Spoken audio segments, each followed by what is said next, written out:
দেখা যাবে এটা সারা বিশ্বের উপাদান আর কণা সমূহের সমষ্টি ছাড়া কিছুই না। তাহলে আমরা এক সময় কোথায় ছিলাম? আমের ভিতরে ছিলাম। আমরা এক সময় ছিলাম আমের ভিতরে।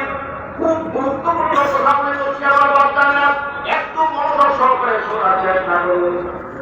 আমরা এক সময় ছিলাম আমের ভিতরে, জামের ভিতরে, কাঁঠালের ভিতরে, লেবুর ভিতরে, আনারসের ভিতরে, বল মাছের ভিতরে, রুই মাছের ভিতরে, মির্কা মাছের ভিতরে, গরুর গোস্তের ভিতরে, খাসির গোস্তের ভিতরে, মুরগির ভিতরে, মুরগির ডিমের ভিতরে, বিভিন্ন ফলমূলের ভিতরে, শাকসবজির ভিতরে এক সময় আপনি বা আমি আমরা সকলেই ছিলাম। আর এই কথা গুরুত্বপূর্ণ কথা।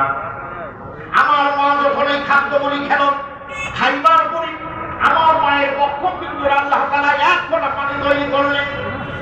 এরপরে আমার বাবা যখন এই খাদ্যগুলি খেয়েছে, খাইবার পরে এই খাদ্য